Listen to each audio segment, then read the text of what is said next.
there's something called depth of field. You need depth. You need insight. You need inspiration. And as a content creator, you got to keep moving on. You understand? You are not expected to do lesser than what you have before.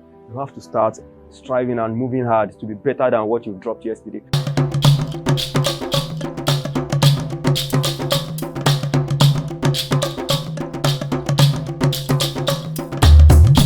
Everyone, my name is Ingenious. I'm a master's student of Nottingham Trent University, Confetti, studying content creation. And my project is around preserving the African culture with the use of technological advancement and content creation. And here we have with me today a popular content creator who is popularly known as Olofofo Masoyinbo. Olofofo Masoyinbo, how are you doing today? I'm doing fine, thank you very much. Thanks for coming around. I have some few questions for you. You are known to be called Henry, and then you are also called Olofofo Masoyinbo. Are you Yoruba, what can we say about that? Yeah, I'm a proud Yoruba boy, and my name is Henry Olukayode Teniola. Oh, Henry Olukayode Teniola. You're welcome to this interview. So what would you say is the meaning behind Olofofo Masoyinbo? We know that you are popularly known in a Yoruba show where you aggressively wipe people's money off whenever they speak English. And then you always try to tell the host that no, this person has really made a mistake. How would you try to explain Olofofo Masoyinbo to a plain person who doesn't really understand Yoruba? All right, Babella Masoyinbo program is an educative program that is built up to make people understand Yoruba language and culture, and to make you speak undiluted Yoruba any day, anytime. It's a learning game where you learn how to speak Yoruba fluently and answers to some questions that we barely don't know, that probably the westernization of our country has taken away some vital part of our language. So we're trying to revive all these languages and all these concepts that has been taken away. And that is what Masoyinbo on Babella program is all about. And I, as Olofofo on Masoyinbo show, my main work on the show is to gossip to the host of the program that, oh, this person already missed this question, or this person is not getting the question correctly. I am the chief financial judge of the program, and that is why you see me cleaning their money whenever they mix it. All right, sir, I have another question for you. What role has technology played in propagating the Yoruba culture, and how has your audience respond to your content as a Yoruba content creator? All right, I would say technology has helped us a bit. You know, we are now in the digitalized world, and internet and every other space. It's now helping us to reach more to people. You know, gone are those days where your students can only be in front of you. Now you can have virtual students all over everywhere. And now you can be here where I am now, currently in Ondo State, and you're reaching people in UK, in London, in America, Canada, and the rest of the world at the same time. Now you can have your reach wider than it used to be before. So technology has helped us in pushing the brand, the name, and the language and the culture to many people outside where I am. So technology is helping, yeah. You know, we have the internet now, we have social media platform, and we have TVs now, we have people, you can get reach. Your reach is now wider. You can get to many people, as many as possible people now. Teaching your language, elevating your culture, and being a brand ambassador of your culture and language. So technology has helped us in a very positive way. Wow. Thank you very much for that. So technology has really helped us to promote our culture as Yorubas. So that would lead me to another question. The fact that we are in a fast-paced technological world, and things are going faster than it used to be. Are there any challenges you have faced as being tagged as a Yoruba content creator? Has this in any way affected your reach, your audience, Has this marginalized you in any way, or what challenges have you faced as a content creator in Nigeria? Yeah, the biggest problem of content creator in Nigeria are piracy. Let's say, like people taking your content and using it for their own personal gains. That is one of the biggest issues you can have as a content creator. You know, you're somewhere taking your time, sweat, and energy and finance to drop a content, and before you know it, somebody from somewhere is also lifting your content and making fortunes out of it. It's a big problem for content creator. And to me, there is no much of issues. There is no stereotyping. Though, you know, some people will look at it like, oh, you don't really know what you're doing in this global world, you want to do Yoruba. But I can tell you that people are now subscribing to their heritage. People are subscribing to their culture. People are subscribing to their language. And people are subscribing to Yoruba at large. So we have little challenges for marginalization or people accept or unacceptance. Yeah, we are widely accepted now.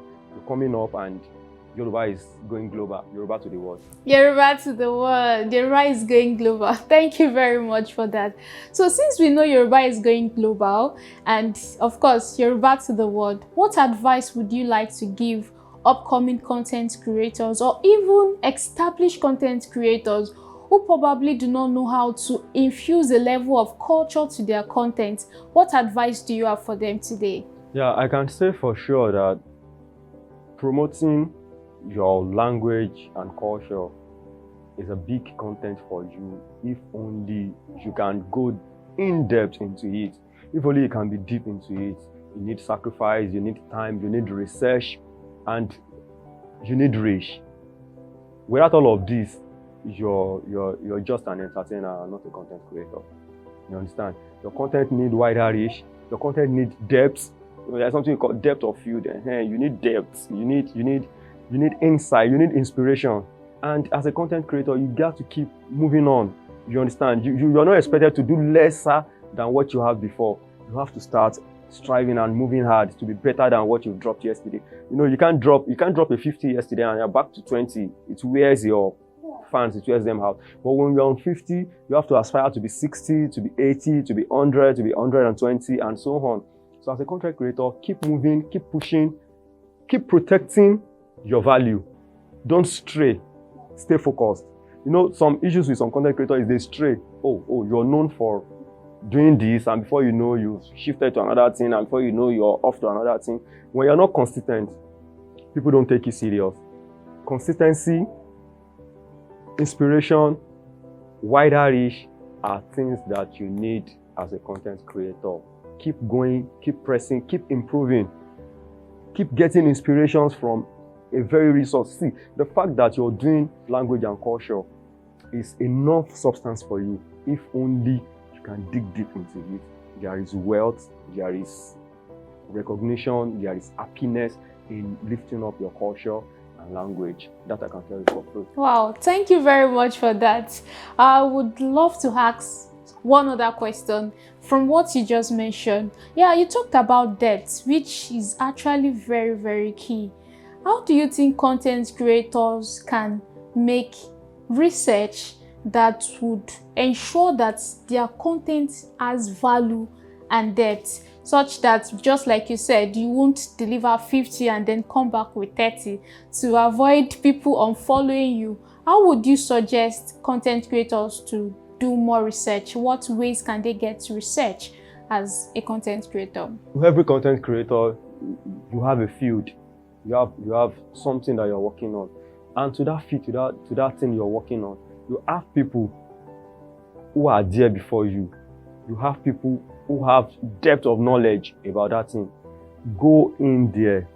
Take from the source. Take from the original. See, let's say for instance now, me as a Yoruba person doing Yoruba content, you know, I can't come online, create a content that is controversial, that is not deep. You understand? Okay, for instance, let me just use this as an example. Okay, now I'm coming to create a content where, as a Yoruba person, I'm greeting an elderly person like Ekasamba. You know, that does not show depth of how Yoruba people greet.